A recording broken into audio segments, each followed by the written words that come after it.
नमस्कार दोस्तों, राधे राधे, जय माता की। तो आज के वीडियो में हम सुनने जा रहे हैं मार्गशीर्ष मास या अगन मास की पूर्णमासी व्रत की कथा। तो देखिए, पूर्णिमा का व्रत जो कि सुबह सूर्योदय से लेकर रात को चंद्रमा को अर्घ्य देने के बाद ही समाप्त होता है और अति महत्वपूर्ण माना जाता है। मार्गशीर्ष का महीना काफी शुभ माना जाता है और भगवान श्री कृष्ण को समर्पित माना जाता है। तो आज जो कि 26 दिसंबर है और 26 दिसंबर को हम सुनेंगे पूर्णमासी व्रत की कथा। और आज के दिन हमें क्या करना चाहिए, क्या नहीं करना चाहिए, इसके बारे में मैंने पहले ही वीडियो अपलोड कर दिया है। आप चाहें तो चैनल पे जाकर देख सकते हैं। अब इससे पहले कि मैं व्रत की कथा शुरू करूं, आपसे रिक्वेस्ट है कि यदि आपने मेरे चैनल को सब्सक्राइब नहीं किया है तो चैनल को सब्सक्राइब कर लेना। वीडियो अच्छा लगे तो वीडियो को लाइक कर देना और आगे शेयर कर देना। तो चलिए अब हम सुनते हैं अघन मास या मार्गशीर्ष मास की पूर्णिमा व्रत की कथा। तो एक समय की बात है कि माता यशोदा से भगवान श्री कृष्ण बोले कि पूर्व काल में वैभव से परिपूर्ण कार्तिका नाम का एक महानगर था। उस नगर के राजा का नाम नंददास था। उस नगर में धनेश्वर नाम का ब्राह्मण निवास करता था।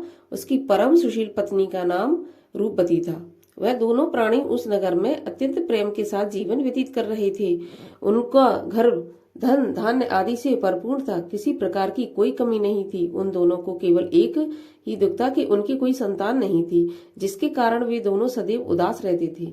एक समय की बात है कि उस नगरी में एक महान तपस्वी साधु आया। उस साधु का नित्य नियम था कि वह प्रातः भिक्षा के लिए निकलता था और धनेश्वर के पास पड़ोसियों के भवन से भिक्षा मांगता था और वापस चला आता था, किंतु धनेश्वर के घर से उसने कभी भिक्षा नहीं मांगी थी। योगी का यह नित्य कर्म जब धनेश्वर को पता चला तो वह अपने को भाग्यहीन जानकर अत्यंत दुखी हुआ और एक दिन अति क्षुब्ध होकर धनेश्वर साधु की कुटिया में जा पहुंचा और हाथ जोड़कर बोला, हे महाराज, आप मेरे पास पड़ोसियों के घर से नित्य भिक्षा लेते हैं किंतु मेरी भिक्षा स्वीकार नहीं करते।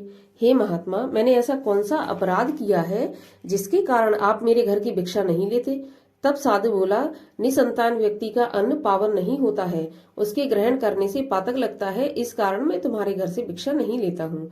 साधु के ऐसे वचन सुनकर धनेश्वर की आंखों में आंसू बहने लगे और वह रोता हुआ साधु के चरणों में लेट गया और बोला, हे महाराज, आप सर्वज्ञ हैं, तीनों काल के ज्ञाता हैं। आप मुझे कोई ऐसा सुगम उपाय बताने की कृपा कीजिए जिसके द्वारा मेरा भाग्योदय हो और मैं इस दुख से छुटकारा पाऊं, अर्थात मुझे भी पुत्र का लाभ होवे।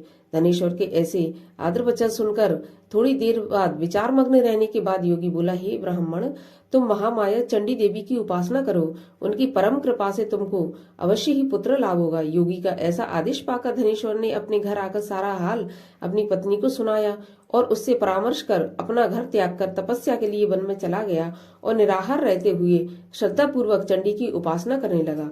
इस प्रकार निराहार तपस्या करते हुए जब 20 दिन व्यतीत हो गए, तब 21वें दिन रात्रि के समय स्वप्न में चंडी देवी उसे दर्शन देकर बोली, हे धनेश्वर, तेरे एक पुत्र होगा, परंतु वह 16वें साल में काल कलवित हुआ।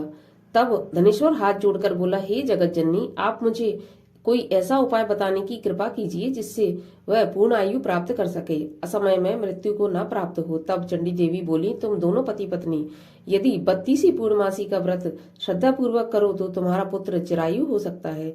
तब धनेश्वर बोला, हे माता, इसकी विधि क्या है? तब देवी बोली, संपूर्ण दिवस निराहार रहने के बाद संध्या को एक आटे का दीपक बना स्वच्छ रुई की बत्ती एवं घी के संयोग से प्रज्वलित कर विधि पूर्वक शिवा सहित शिव का पूजन करना। इस प्रकार 32 पूर्णमासी का व्रत करने से पुत्र चिरायु हो जाएगा। अब तुम्हें पुत्र होने का उपाय बताती हूँ। प्रातःकाल तुमको सामने आने वाले आम के वृक्ष में एक सुंदर फल लगा दिखाई देगा। पेड़ पर चढ़कर तुम उसे तोड़ लाना और जिस दिन तुम्हारी पत्नी ऋतुकाल के पश्चात स्वच्छ हो गए उसे खिला देना, इससे तुम्हारी कामना पूर्ण होगी। इतना कहकर देवी अंतर ध्यान हो गई। प्रातः देवी की कहे अनुसार सामने ही आम के पेड़ पर सुंदर फल को लगा देख धनेश्वर पेड़ पर चढ़ गया और सावधानी से फल तोड़कर नीचे उतर आया। फिर प्रसन्नता के साथ अपने घर जाकर सारा हाल अपनी पत्नी को सुनाया। देवयोग से उसकी पत्नी उसी दिन ऋतु स्नान के बाद स्वच्छ हुई थी। उसने शंकर जी को बार बार स्मरण करके वह फल खिलाया और देवी की परम कृपा से गर्भवती हुई। 9 मास पश्चात 10वां मास प्रारंभ होते ही उसके एक चंद्र कांति के समान सुंदर एवं स्वच्छ पुत्र उत्पन्न हुआ। देवी की कृपा होने के कारण दोनों पति पत्नी ने उसका नाम देवदास रखा और प्रेम से उसका पालन पोषण करने लगी। अब वह बालक चंद्रकला के समान बड़ा होने लगा। देवी की कृपा से वह बालक पढ़ने लिखने आदि में अति निपुण था। जब वह 7 वर्ष का हुआ तो धनेश्वर ने अपनी पत्नी को पूर्णमासी व्रत का स्मरण दिलाया और दोनों पति पत्नी नियम पूर्वक पूर्णमासी का व्रत करने लगे। इस प्रकार धीरे धीरे 15 वर्ष बीत गए और देवदास ने 16 वर्ष में पैर रखा। तब धनेश्वर अपनी पत्नी से बोला, देवी की कथा के अनुसार देवदास 16 साल का होते ही काल कलवित हो जाएगा, किंतु यह हम अपनी आंखों से कैसे देख सकेंगे? मेरा हृदय तो अभी से विदीर्ण हो रहा है। अब पत्नी ने परामर्श दिया कि मेरी राय से देवदास को उसके मामा के साथ शिवनगरी काशी भेज दिया जाए। वह वहीं रहकर विद्या अध्ययन भी करेगा और जिन भगवान शंकर की कृपा से हमें ये प्राप्त हुआ है वही इसे पूर्ण आयु प्रदान करेंगे।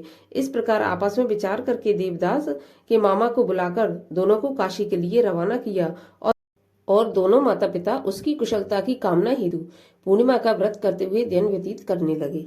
देवदास अपने मामा के साथ काशी पाठशाला पर चला गया और कई दिन बाद एक नगर में जा पहुंचा।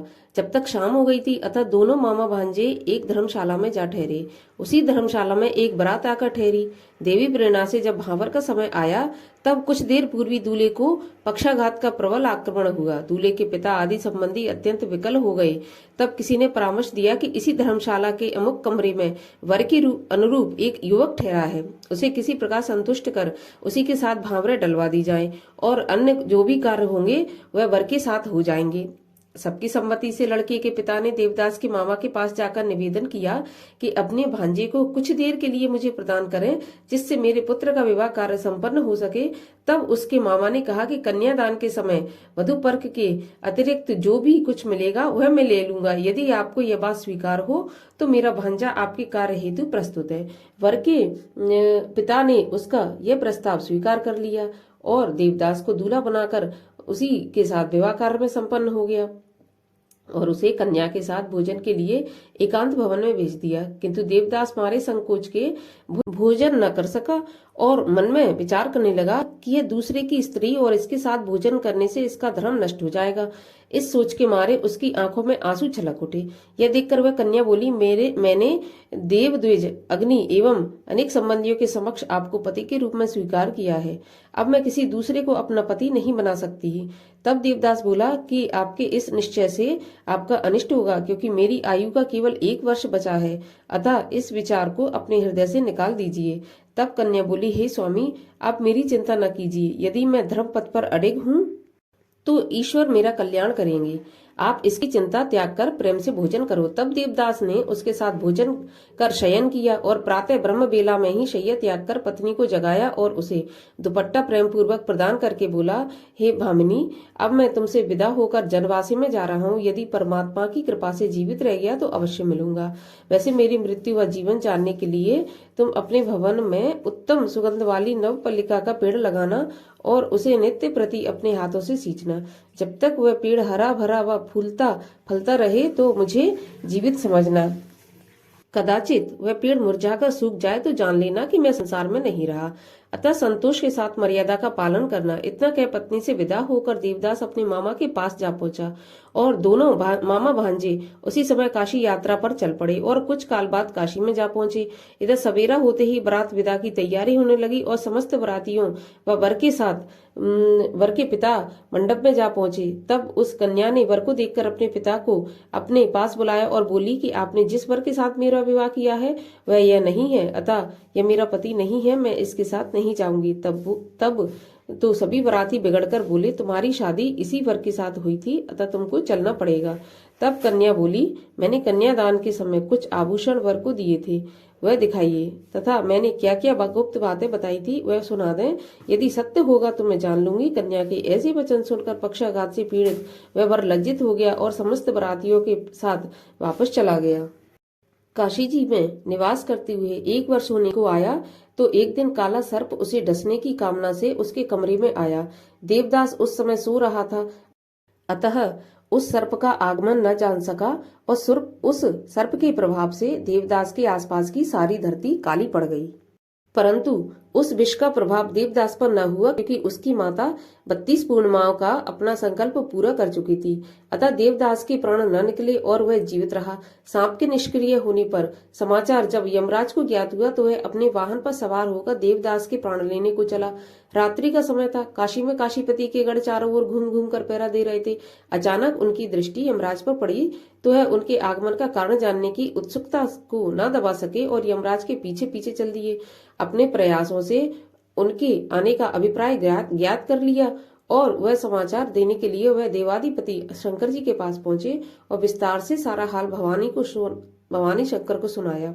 त्रिकालदर्शी शिव जी ने अपनी यौगिक शक्ति से उसकी माता द्वारा व्रतों का संकल्प यमराज के आगमन का सारा हाल गिरजा को सुनाया। यह सुनकर गिरजा माता मात्र व्यथा से व्यथित हो शिवजी से बोले, हे स्वामी, मेरा निवेदन है कि आप उस अबोध देवदास को अभयदान दीजिए, क्योंकि वह आपकी शरणागत है और उसकी माता ने भी आपकी पूजा करते हुए 32 पूर्णिमाओं का व्रत किया है, इसलिए उस पर कृपा करके देवदास को जीवन दान दीजिए। भक्त वत्सल भगवान शिव ने गौरा के ऐसे वचन सुनकर हर्षित हो देवदास के स्थान पर गए। वहां वह प्राणहीन निश्चल पड़ा था। उसके मुंह में एक अमृत बूंद डालकर अंतर ध्यान हो गए और देवदास सोए हुए व्यक्ति के समान उठ बैठा और सामने अपने मामा से कहा कि मैं 16वां साल भगवान की कृपा से पूरा कर चुका हूँ, इसलिए अब घर चलना चाहिए। यह विचार करके घर के लिए चल दिए। उधर उसकी पत्नी व उसके आदेश के अनुसार नवपल्लिका का पेड़ लगा नित्य पावन जल से सींचती हुई अपने पति के ध्यान में मग्न रहती थी।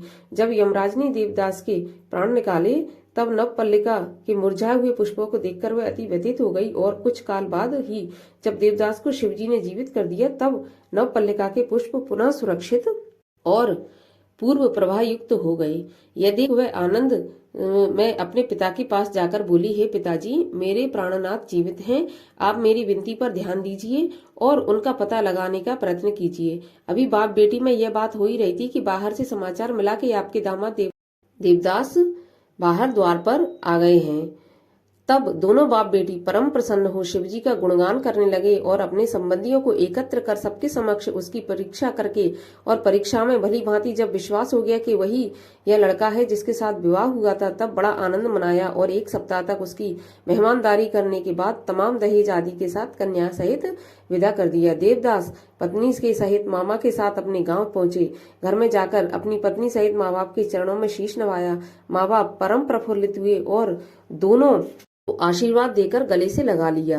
धनेश्वर ने अपने पुत्र को मृत्यु भय से मुक्त हो जाने पर बड़ा भारी उत्सव किया और ब्राह्मणों को अति प्रसन्न हो दान देकर संतुष्ट किया। यशोदा नंदन श्री कृष्ण बोले, हे माताजी, जो स्त्रियां श्रद्धा भक्ति से इस व्रत को करती हैं वह वैधव्य की विषम व्याधि से मुक्त हो अटल सौभाग्यवती हो सकल सुखों की अधिकारिणी होती हैं। व्रत करने वाला चाहे स्त्री हो या पुरुष भगवान शंकर की कृपा से संसार के सकल आनंद भोग कर अंत में आवागमन रहित होकर शिवलोक को प्राप्त होता है। बोलो शंकर भगवान की जय।